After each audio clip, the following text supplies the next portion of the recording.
The cold that night was not the kind you felt only on your skin.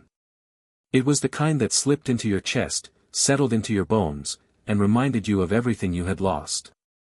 At a dimly lit bus stop on the edge of the city, a man stood with tired eyes and empty pockets, watching a woman tremble beside him. He had no idea that this small, ordinary moment, this single act of kindness, was about to change both of their lives forever. Before the story pulls you deeper, take a second. If you believe in kindness, in second chances, and in the quiet power of humanity, please like this video, share it with someone who needs hope, leave a comment, and subscribe to the channel Kindness Diaries. Your support keeps stories like this alive. The man's name was Daniel. He was the kind of person people rarely noticed, the kind who blended into the background of a busy city. Once, years ago, he had dreams that burned bright, dreams of stability, of a home filled with laughter, of becoming someone his younger self would admire. But life had been unkind in ways that didn't make headlines. A factory closure had cost him his job. Medical bills from his mother's illness had swallowed his savings. One bad month had turned into a bad year, and a bad year into a life lived paycheck to paycheck. That night, he was heading home after another long shift at a warehouse, his body aching, his spirit worn thin. The bus stop was nearly empty, just a metal bench, flickering streetlight, and the sound of distant traffic. That was when he noticed her. She stood a few feet away, arms wrapped tightly around herself, shoulders shaking as the icy wind cut through her thin coat. She looked out of place, not because of wealth or elegance, but because of exhaustion. Her face carried the kind of weariness that came from carrying too much for too long. Her shoes were soaked, her hair damp from melting sleet, and yet she stood there silently, as if she had learned that asking for help rarely changed anything. Daniel felt the cold too. His jacket was old, the lining torn, the zipper unreliable. It was the only decent thing he owned. He had debated replacing it for years but never could spare the money. As the wind grew harsher, he told himself to look away.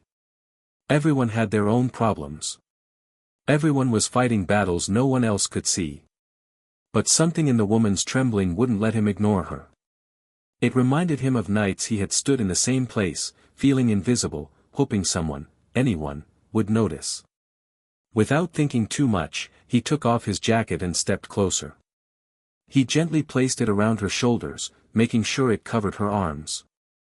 The gesture was simple, almost instinctive, but it cost him more than warmth.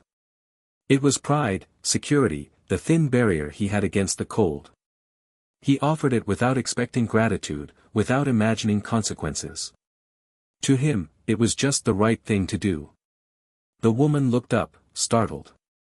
Her eyes widened, not with suspicion, but with something far rarer, disbelief. People didn't do this anymore. Not without cameras. Not without reasons. She clutched the jacket as if it might disappear, her trembling slowly easing as warmth returned. Daniel stepped back, hands shoved into his pockets, pretending it was nothing. He stood there shivering now, but strangely lighter. The bus arrived soon after. They boarded separately, sitting far apart. Daniel stared out the window, watching city lights blur into streaks of white and gold. He told himself to forget the moment. It was just a jacket. Just a stranger. Life would go on exactly as it always had. When the woman exited several stops before him, she paused, glanced back, and gave him a look he couldn't quite understand. It wasn't pity. It wasn't gratitude alone. It was something deeper, as if she had seen him, really seen him, for the first time. Daniel never expected to see her again. Days turned into weeks. Winter tightened its grip, and Daniel's life continued in its quiet struggle. His warehouse hours were cut.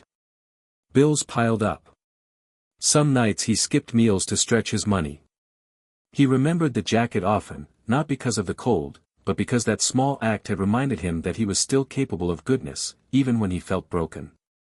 He bought a cheap replacement from a thrift store, thin and ill-fitting, and carried on. Across the city, the woman lived a life that seemed worlds apart. Her name was Eleanor. She was the CEO of a rapidly growing logistics company, a position earned through years of relentless work, sacrifice, and isolation. That night at the bus stop had not been part of her routine. Her car had broken down after a brutal board meeting, her phone battery dead, her driver unavailable. For the first time in years, she had been forced to stand still, exposed to the cold, stripped of titles and control. In that vulnerable moment, Daniel's jacket had felt like more than warmth. It felt like dignity. Eleanor couldn't forget him. In a world where people approached her for favors, investments, or recognition, his kindness had been free of expectation.